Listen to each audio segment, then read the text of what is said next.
De retour sur le plateau des entrepreneurs d'avenir, avec nous l'un d'entre eux. Il s'agit de Patricia Gros-Micol. Vous êtes présidente d'Handishare. Bonjour. Bonjour. Bienvenue sur ce plateau. Alors, on va évoquer cette aventure qui a démarré fin 2011.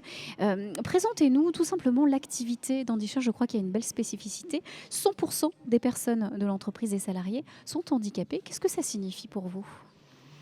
Ça signifie, je dirais, un drôle de pari qui n'était pas gagné au départ, puisqu'on m'avait dit tu n'y arriveras jamais. Donc ça m'a peut-être un peu piqué, Et mais toc. ça m'a donné l'envie d'aller plus loin.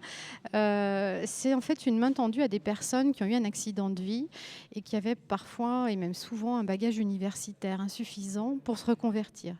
Donc chez nous, on les monte en compétence sur des métiers d'assistance aux fonctions support des entreprises, assistance RH, comptabilité, informatique, de manière à ce qu'ils puissent de nouveau être opérationnels et avoir une vie professionnelle riche avec un enrichissement permanent et une formation permanente. Ils sont salariés dans nos locaux. Et récemment, on a eu par exemple des personnes qui ont monté en compétence sur de la fonction RH et sont capables de faire du sourcing de candidats sur des job boards, la préqualification de candidats pour le compte de certains de nos clients. Donc, le bilan 2014, on peut dire que le pari est plus que rempli.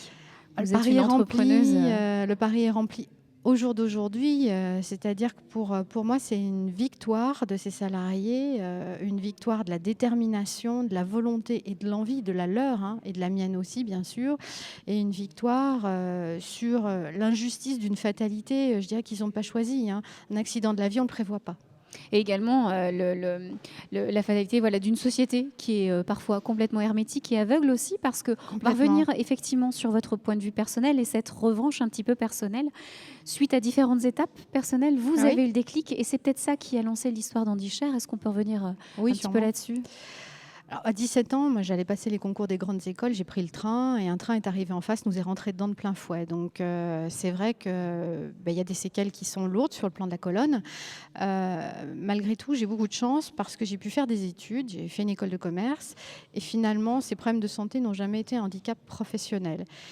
Et j'ai constaté que sur les quelques 2 millions de personnes handicapées déclarées en France, plus de 80% d'entre elles ont un niveau bac ou infra-bac, ce qui explique sans doute pour partie un taux de chômage de l'ordre de 20% des personnes handicapées. Donc la nécessité m'a paru relativement évidente de permettre à des personnes touchées par un accident de la vie de redémarrer, d'apprendre un nouveau métier pour ne pas rester sur le bord de la route. Alors, en tant qu'entrepreneur, pourquoi avoir relevé les manches ? Non pas pour quelques pourcentages de personnes handicapées au sein de l'entreprise, mais se dire, on va aller au challenge de 80%, 100%. Qu'est-ce que ça vous demande au quotidien ? Entre 80 et 100%, je pense qu'il n'y a pas de différence. Enfin, il y en a peut-être un petit peu. Le risque majeur, c'était notamment le risque d'absentéisme. La directe qui nous a donné notre agrément nous avait mis en garde. Il se trouve qu'en travaillant sur le bien-être au travail des salariés, en essayant de libérer les salariés, on arrive à un taux d'absentéisme qui est de 1%. Car ils peuvent avoir leurs soins et continuer. Oui, mais 1%, c'est ridicule. C'est-à-dire que dans une entreprise standard, on est souvent à des taux de 6, 8, 10% parfois.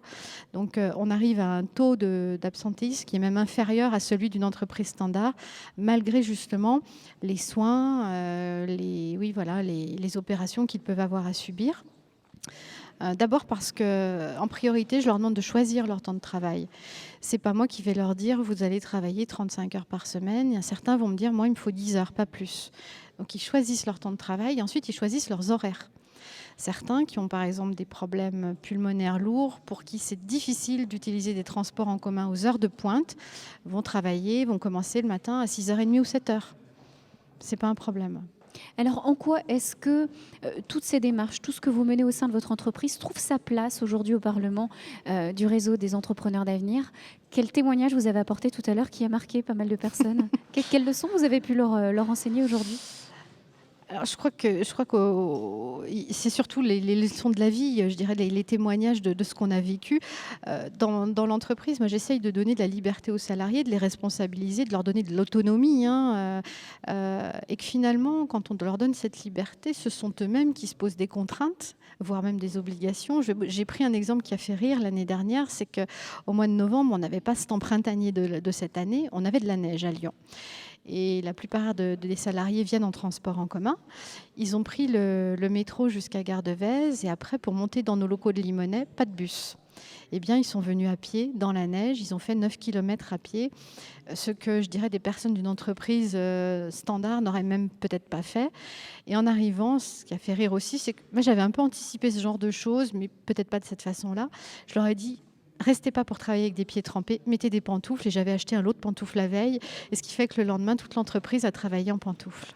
Donc là, vous venez de nous prouver qu'effectivement, en revalorisant le capital humain plutôt que le capital financier, on peut avoir peut-être de meilleurs résultats. Exactement, puisqu'ils ont une motivation qui est sans doute décuplée par rapport à beaucoup d'autres. Merci d'être venue sur notre plateau. Je le rappelle, Patricia Gromicole, vous êtes présidente d'Handishare. Merci beaucoup.